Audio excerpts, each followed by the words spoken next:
Mesdames et messieurs, bonjour, bienvenue à bord du JT d'A-News Workwell, le média des nouveaux modes et lieux de travail.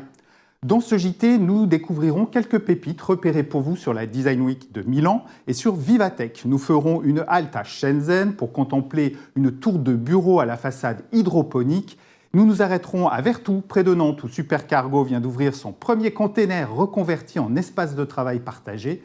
Et nous finirons notre périple sur le plus grand toit-terrasse d'Europe, à Turin.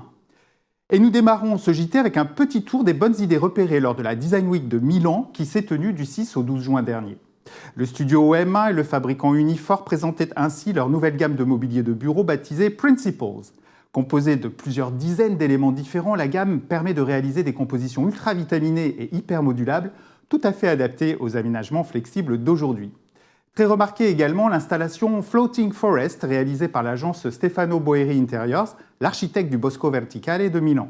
Ce petit parc flottant réalisé en collaboration avec la marque Timberland et s'inspirant des labyrinthes démontre qu'il est parfaitement possible de créer des espaces invitant à la déconnexion et à l'inspiration sur de toutes petites surfaces.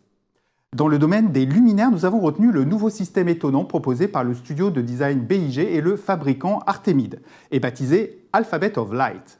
Là encore, la gamme propose 4 éléments de base assemblables et configurables à l'infini pour permettre de reproduire des lettres de l'alphabet ou n'importe quelle forme issue de son imagination. Les éléments se connectent les uns aux autres et s'éclairent en un clic, rendant l'ensemble du système flexible et ultra simple d'utilisation en plus d'être beau et design. Autre découverte, cet ensemble d'assises très colorées et modulables assemblés autour d'un point café et invitant à la pause et aux échanges informels. The Coffee Landscape, c'est son nom, est une création des studios italiens Sera et Italo Rota pour le spécialiste de la pause café, Rea Vendors. L'agence Sera et le studio Italo Rota qui poursuivent par ailleurs leur ambitieux projet de créer le premier immeuble hydroponique au monde, à Shenzhen, en Chine. Grâce à sa façade garnie de milliers de panneaux accueillant chacun des dizaines de systèmes de plants hydroponiques, la future tour Wumar Jianmu a pour ambition de produire fruits et légumes pour plus de 60 000 personnes chaque année. La récolte sera vendue dans le supermarché prévu en pied d'immeuble et consommée sur place par les occupants des espaces de bureaux. Continuons dans les découvertes faites sur les différents salons tenus récemment avec la toute première imprimante 3D alimentaire repérée sur Vivatech.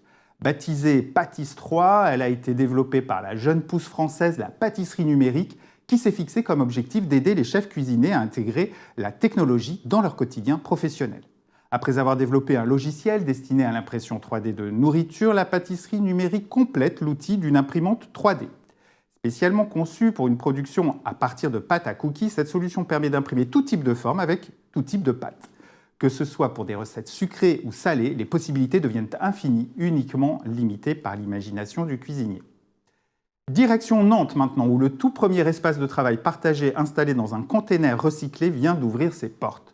Le concept a été développé par la jeune pousse Supercargo et son fondateur, le bien nommé Alexandre Bureau. Installé à Vertou, près de Nantes, au sein de l'espace de coworking EcoWork, le premier Supercargo réaménagé propose 3 espaces de travail pouvant accueillir de 1 à 4 personnes. Réservables en ligne, à l'heure, à la demi-journée ou pour la journée entière, les espaces sont accessibles grâce à une clé digitale. Le Supercargo a été pensé pour être un outil d'ultra proximité, plug and play. Une simple prise électrique suffit et vertueux sur le plan écologique en s'inscrivant quasi entièrement dans la chaîne de l'économie circulaire. Bravo à Supercargo à qui nous souhaitons pleine réussite. Terminons ce JT avec l'inauguration du plus grand toit-terrasse d'Europe. Les toits-terrasses deviennent les incontournables de tout nouveau projet d'aménagement d'espace de travail et c'est sur le site de son emblématique usine de Lingotto à Turin, reconvertie depuis en bureau, que Fiat, devenu Stellantis, vient d'inaugurer la Pista Cinquecento, un immense toit-terrasse végétalisé installé sur et autour de la célèbre piste d'essai qui chapeaute le bâtiment depuis 1923. En plus d'héberger la Casa 500, musée dédié au passé industriel de la marque et à sa célèbre Fiat 500, ce monument de l'architecture industrielle vient donc de se couvrir de pas moins de 40 000 plantes de 300 espèces locales réparties sur 28 îlots de verdure, faisant de l'ensemble le plus grand jardin public en toit-terrasse d'Europe. Car l'espace de 27 000 m², agrémenté de zones de repos et de fitness ainsi que d'un restaurant, est en effet ouvert au public, une magnifique réalisation signée Camerana & Partners.